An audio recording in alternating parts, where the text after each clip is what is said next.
What's up? It's Nick Fleming Vlogs here. Today we're doing another YouTube video. Welcome to the first video of 2019 and the second video of the interview series. The last video I interviewed the Master Crow Outdoors, and today's interview video we are interviewing a popular or well-known gospel singer on YouTube, of course. But he's a really good singer and he's really talented guy. His channel name will be in the description below, so make sure you go subscribe to him. He sings gospel songs, and sometimes he sings a little bit of Christmas songs and stuff like that. So make sure you go subscribe to him. Big shout out to you. So we're basically going to show you who he is and some of his songs. So let's get right into it. So here's some of his songs, gospel songs, basically what he's well known for. So here are probably 3 gospel songs. Oh, they tell me of a home far beyond the skies. They tell me of a home far away. Oh, they tell me of a home where no storm clouds rise. I can just hear the angels sing and shake Jesus' hand. Lord, build me a cabin in the corner of Gloryland.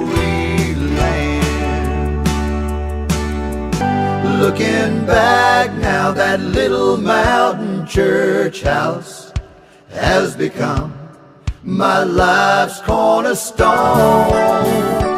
It was there in that little mountain church house. We're going to give him a call now. This is a list to ask him, all the questions I need to ask him right here, so I don't forget. So I can't remember all 10 questions, so I usually write them down so I don't forget. So let's give him a ring, or a call. So I never do no cuts for videos, because so you don't think I'm a faker or something. So see if he answers, picks up.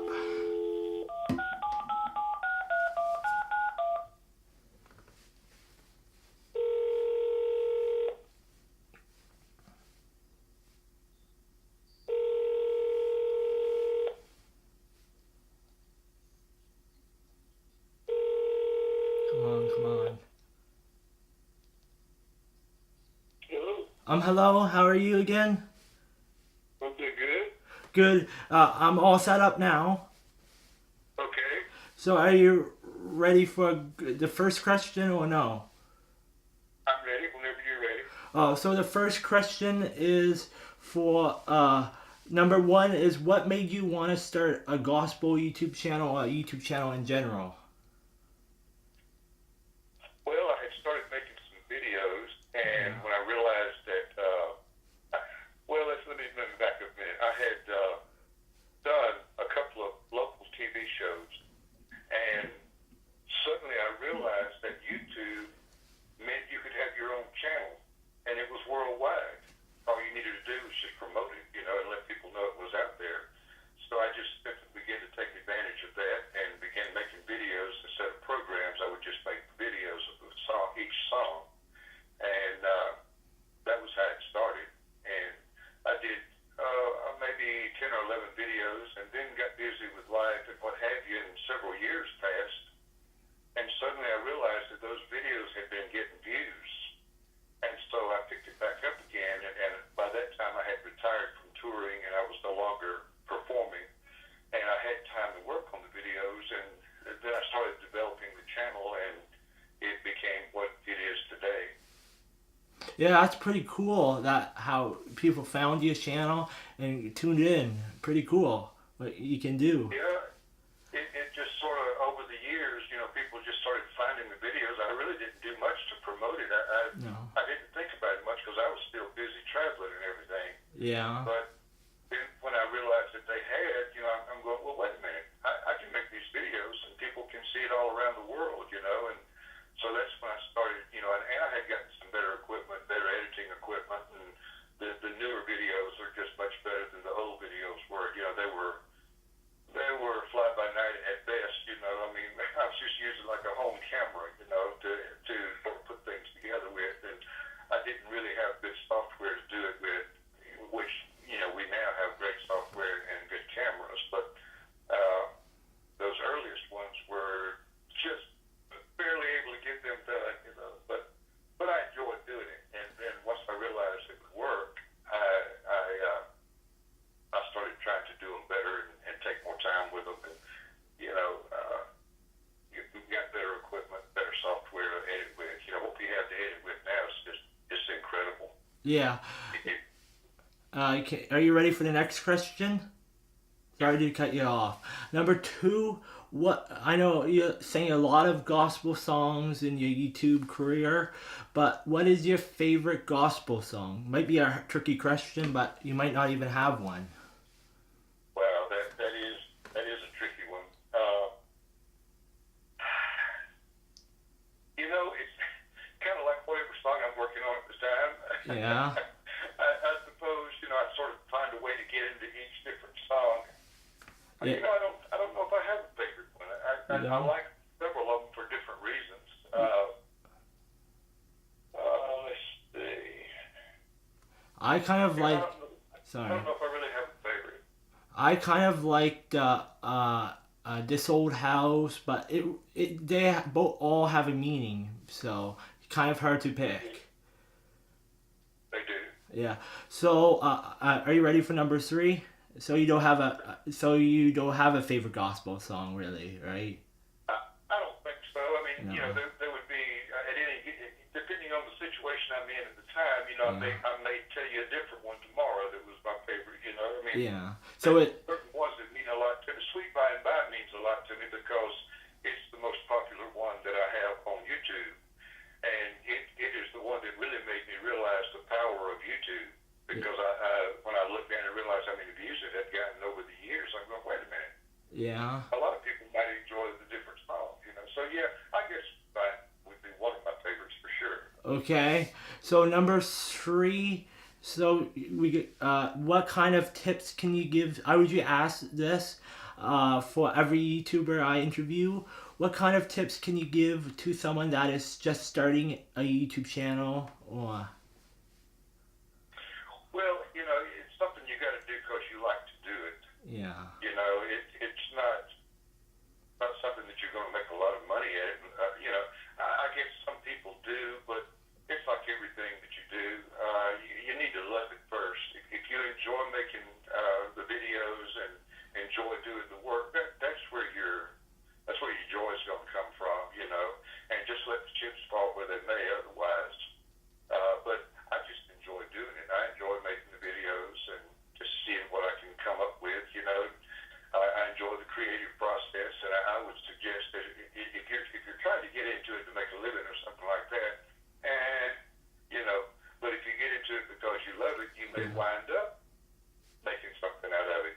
Because you did it because you love it to start off with. But that's the way it is with any art. If you don't, you got to love what you're doing. Art or whatever in life. Pick out something you like to do and then try to get good at it. That would be my philosophy. No matter whether it's YouTube or anything else. Try to get good at what you enjoy doing. The next question are you ready for the next question, right? Number 8, you told me this already about the earlier questions, but what editing software do you use? You probably told me Premiere something, right? I couldn't understand you. What editing software do you use? Oh, Premiere Pro. Oh, nice. That's pretty good software. That's all I needed to say. There's things I like about it and some things I wish was a little different, but by and large I do like it, yes. Mainly because I'm familiar with it. I started back when it was in the early stages, and of course, as it developed, then I just got more and more familiar with it. But I do like it. It's good software. Oh, nice. Number 9. Are you ready for number 9? Sure. Do you still have the cat named Bella? What the song you wrote about her? If so, what made you want to write a song about her? Well, it was just a unique experience. Yeah. What the song? Yes, I do still have her, and I love her to death. Yeah. But she actually appeared in our window. I retired to a little mountain cabin that I had purchased this cabin because I was playing in the Appalachian Mountains a lot, and this is in Franklin, North Carolina, right at the foothills of the Appalachians. And so we bought the little cabin. It was a fixer-upper. We bought this about 20 years ago just to have a place to work out of since I was playing in this region a lot. And we just fell in love with the mountains. I've always loved the mountains. And we just decided, once I retired and my wife retired, we just decided to move here, to live here. But anyway, she appeared in our window one day, and she just looked really hungry. I mean, the song actually tells the story just like it happened. And, Yeah. And I just grew very attached to her, and I had the time to spend with her, being retired. You know, I was no longer traveling or anything. And, it's strange. It's strange to say that you can develop a relationship with a cat, but you do. You know, you get to know them, and they get to know you, and it just it's been an interesting experience. But you know, I saw her climbing up a tree one day out the window, and this song just started coming into my head, and I picked up my phone and sung it into the phone, and started working on it. You know, it didn't happen in an instant like that, but the first line did, and I just kept working on it for 2 or 3 days, and then finally, once I had the basic stuff phone, I started recording it. But that's pretty much how it happened. But like the storyline is exactly the way it happened. That's pretty cool, isn't it? Number 10. Are you ready for number 10? The last question. Since it's a woodworking question. What kind of tips can you give to someone that is just starting out in woodworking or carpentry? Well, you know, I've dabbled with carpentry all my life. You know, what started me, my dad said one day I guess I was early teens. He said, let's get in the car and go get some wood. I need to make a shelf. And we got in and we got some wood, came back home. And when we finished, we spent the day working on a bookshelf. And when we got through, to me, it was just so magic to take that raw wood and turn it into a shelf like that.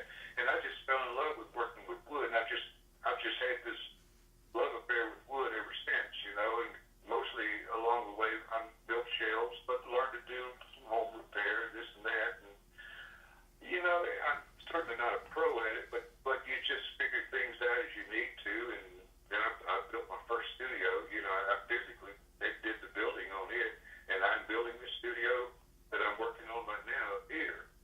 And hopefully I'll have it finished by the spring. I've just about got it tried in at this point, and I'm really anxious to get done with it because I'm ready to get back to my videos and my music.